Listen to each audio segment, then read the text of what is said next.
Halo guys, ketemu lagi bersama gua Andrew di channel Bezel Time pastinya. Sekitar 5 tahun yang lalu, gua pernah punya keinginan untuk memiliki salah satu jam Homas dari merek Frank Muller. Gua suka modelnya unik. Nah, tapi keinginan tersebut hanya menjadi wishlist yang akhirnya terlupakan selama bertahun-tahun. Karena gue masih punya keinginan lain yang menurut gue lebih prioritas daripada model ini. Nah, kemudian sekitar setengah tahun yang lalu, gue lihat-lihat di Instagram ada yang lelang jam ini, guys.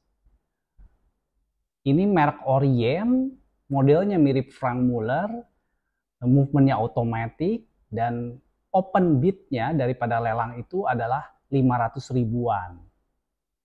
Jadi gue sedikit tertarik nih, wah ini kebetulan banget ya ini si jamnya kan dulu gue pernah suka gitu dan pernah pengen. Terus harganya juga start from 500 ribuan. Nah jadi gue cukup tertarik. Kalau kita lihat dari foto dan videonya kelihatannya jamnya juga cukup mulus ya. Nah setahu gue jam ini tidak dipasarkan di Indonesia. Gue langsung pada hari itu cari informasi di Google ya, karena kan biasanya kalau lelang itu jangka waktunya tuh 1 hari itu ditutup lelangnya ya. Jadi selama 1 hari itu gue cari info di YouTube, makanya gue tahu kalau jam ini tidak dipasarkan di Indo. Kemudian kira-kira diproduksinya tahun 2013, jadi kurang lebih 10 tahunan. Banyak dipasarkan di Rusia dan di Malaysia, waktu pernah lihat ada gitu ya. Ya, gue mau sih beli jam ini ya kalau harganya masih di bawah 1 juta. Nah, terus gue sempat bimbang guys. Menjelang 10 menit untuk closing bid, gue bimbang karena gue baru sadar, oh ternyata di kristalnya itu ada beberapa titik cacat dan ada satu titik besar di sana gitu. Nggak kelihatan tadinya guys. Tapi udahlah, gue pikir gak apa-apa lah dibeli aja dulu gitu, nanti gampang lah gue bisa akalin gitu. Dan akhirnya gue beli dengan harga 750.000. Jadi pada waktu itu gue itu tergiur harga murah pertama, kedua modelnya gue suka, ketiga brandnya dari Jepang, Orient, original ya guys. Terus movementnya juga otomatis dengan harga di bawah 1 juta. Wah, gue merasa cukup senang sih kalau memang bisa beli jam ini. Nah, ini dia penampakan aslinya guys. Sekarang kita mau ukur dulu dimensinya ya guys. Kalau diameter dari sisi sini ke sisi sini 40 mm. Kemarin waktu gua beli jam ini guys, dia bilangnya 44 mm. Tapi gue masih punya pengukuran kira-kira yang cukup tepat karena di sininya itu kurang lebih 48 mm. Jadi masih bisa gue pakai walaupun ininya 44 mm. Tapi setelah datang di tangan gue jadi 40 guys. Which is lebih aman. Nah ini kebetulan aja guys. Kebetulan resikonya resiko baik gitu ya. Oke, terus jadi panjang lak tulak ke sini 43,7 mm. Dan lebar look sini itu 20 mm.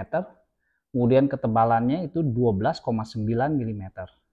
Dan inilah kalau dipakai di tangan gua yang lebar pergelangannya adalah 53,3 mm. Dimensi yang pas guys. Dan walaupun si diameternya lebih besar tuh gue masih bisa pakai sebetulnya karena si lak tulaknya ini pendek guys ya, hanya 48.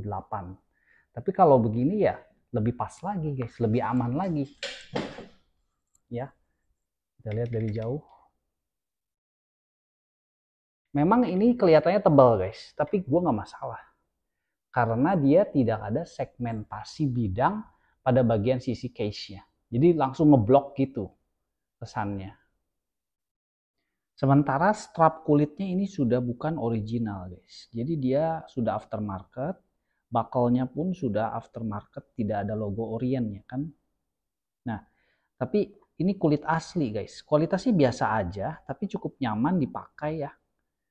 Diberi stitching putih ya lumayan cocok lah ya. Oke, warnanya pun dekat dengan warna dial ya guys. Oh ya, ini katanya ini warnanya merah guys.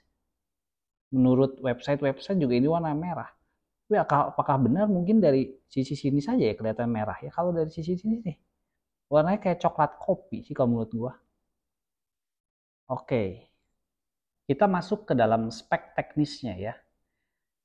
Ini dilengkapi dengan push pull crown seperti ini untuk mengatur waktu. Dan ini fitur tanggalnya sudah menggunakan quick set date. Tapi fitur harinya harus putar sampai 24 jam. Jadi ini untuk pengaturan tanggal quick date set. Tapi untuk harinya dia harus putar terus sampai 24 jam. Jadi di sub dial yang besar itu ada satu jarum tuh yang sekarang sedang mengarah ke fitur tanggal ya. Nah itu ceritanya hari Selasa, Tuesday. Nah kita mau lihat bagaimana dia pindah ketika melewati jam 12 malam. Nah sekarang udah jam 12 malam, tuh date-nya sudah berpindah tapi harinya terlambat. Dia ada di jam 3 subuh. Nah setengah 4 ya kira-kira. Jadi itu tidak bisa dilakukan penyetelan secara cepat. Jadi harus setiap 24 jam. Ditenagai oleh movement automatic in-house movement kaliber 46C40 berjalan di 6 bit per second, power reserve 40 jam minimal. Setelah gua tes 45,5 jam. Bagian belakang close case back di engrave logo Orient dengan sangat bagus kalau menurut gua. Water resistant 50 meter all stainless steel. Kemudian ada kode-kode yang gua nggak ngerti. Kemudian paling bawah itu adalah nomor casingnya. Nah, kita kan lihat sekarang secara mendetail desain pada kristalnya dan pada dialnya.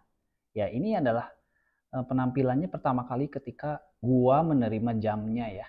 Tanpa disangka ini adalah suatu kekecewaan yang luar biasa, guys. Masa kayak begini? Ini nampaknya gitu. Si pemilik sebelumnya itu memoles kaca tapi tidak tuntas. Karena mungkin mau menghilangkan titik-titik yang cacat pada kacanya. Nah, tapi nggak berhasil, guys. Nah, udah gitu malah jadi buram kacanya. Kayak begitu. Kalau dilihat di foto waktu di si penjual yang barang lelangnya itu kan cahayanya tidak terlihat seperti ini. Jadi ini satu kekecewaan, guys. Kalau beli jam dari lelang bisa kejadian begitu. Nah, tapi untungnya gue berusaha mau upayakan ganti kaca. Tapi sampai ke Orientnya sekalipun sudah tidak diproduksi lagi, jadi sudah tidak ada kacanya, guys. Gue udah cari kemana-mana pengen ganti. Karena kalau gue gosok, itu tidak akan mungkin bisa menghilangkan titiknya. Jadi sekalian gue pengennya ganti, guys. Tapi gue nggak berhasil menemukan kacanya, guys. Jadi mau nggak mau, gue beli ini, guys. Nah, Polywatch glass polish untuk mineral kristal made in Germany. Ini harganya hampir 300.000, guys. Jadi ceritanya buat menghilangkan scratch setelah jadi gini. Di sini ada repair dan finish. Nah, gue pakai yang finishnya aja, guys, karena repairnya sudah sama pemilik sebelumnya. Tinggal di finishing, jadi kinclong lagi. Dan akhirnya hasilnya seperti ini, guys. Nah, inilah perbedaannya. Gue cukup puas sih dengan hasilnya. Dia 95% lah kinclong seperti baru ya, guys. Tapi titiknya tetap ada. Tapi nggak apa-apa, guys. Gue udah cukup puas gitu. Karena yang penting itu beningnya kaca gitu harus diperoleh. Kalau ada titik sedikit sih ya masih nggak apa-apa lah. Nah, jadi si kacanya itu adalah mineral glass. Itu tipenya adalah single dome. Jadi bagian atasnya cembung, tapi bagian bawahnya itu datar. Makanya dia jadi akan ada perbesaran kayak gini, guys. Nah, ini kelebihannya kaca single dome. Ya, tuh. Jadi kayak ada membesar tuh, guys. Tuh. Jadi ada permainan dimensi gitu di dalamnya. Dan gue belum punya jam kayak gini, guys. Jadi ya ini keuntungannya gue beli jam ini guys. Jadi gue menikmati di perbesarannya tuh ya, bisa bermain-main dengan perbesaran kalau lihat dari pinggir gitu. Ada seninya juga guys, kayak gitu tuh ya. Oke, sekarang kita lihat ke dalam dialnya. Si dialnya itu menarik guys, gue suka. Ini banyak elemen-elemen bentuk-bentuk yang ramai ya di dalamnya. Dan oh iya, ini gue belum bilang nih sama kalian. Setelah gue cari info juga, ini sebenarnya jamnya unisex guys. Jadi cewek juga bisa pakai. Gitu ya. Kayak buat fashion-fashion gitu. Nah, ini di dalamnya kalau kita lihat itu ada di tengahnya ada subdial kecil sebagai penunjuk waktu utama di finishing sunburst dengan pattern guilloche namanya. Kemudian ada subdial untuk fitur hari guys yang overlapping kepada subdial penunjuk utama itu. Jadi ada Sunday, Monday, Tuesday, Wednesday, Thursday, Friday, Saturday. Nah, Friday dan Saturday-nya itu overlapping di dial kecil yang penunjuk waktu utama guys. Sedangkan porosnya itu ada di sebelah fitur tanggal itu di tengah-tengahnya di jam 3 kalau di penunjuk waktu utama. Nah, jadi porosnya di sana jadi nanti di overlapping gitu. Nah, kemudian kita lihat ini si bagian yang ada fitur tanggal itu ada warna putih yang seperti bulan sabit. Itu sebenarnya di finishingnya itu adalah kulit kerang guys. Jadi ketempelan kulit kerang di cahaya ini kurang kelihatan. Ya, jadi warnanya itu sebenarnya putih gading ya. Oke, nah sekarang marker-marker 12 jam ada di dial utama itu di berfinishing polish jadi bisa mengkilap seperti ini guys. Dan kemudian dial utamanya pun ada sunburst. Kalau kita lihat. Nah, jadi ini si kelemahannya jam tangan ini itu adalah semuanya sunburst guys. Jadi agak ribet gitu liatnya gitu, terlalu rame. Tuh, ini bercahaya semuanya guys. Harusnya tuh mungkin yang bagian dial utamanya nggak usah sunburst gitu. Udah sunburst, semuanya subdial juga sunburst, terus si angka-angkanya juga di finishing polish semua beserta seluruh jarum-jarumnya. Jadi sangat kinclong, bling-bling begitu. Dan itu sedikit mengaburkan legibility-nya guys. Udah kecil jarumnya ada di tengah-tengah.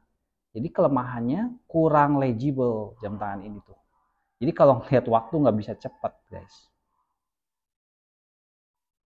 Oke, nah akhirnya kita sampai pada kesimpulan ya. Jadi gua berani bilang kalau kita beli jam dari lelang itu seperti kita setengah membeli kucing dalam karung. Jadi kita nggak bisa tahu gitu ya kondisi jamnya sebelum kita pegang, kita terima jamnya. Jadi biasanya tuh lebih jelek-jelek gitu yang kita terima karena memang harganya juga murah, betul nggak ya?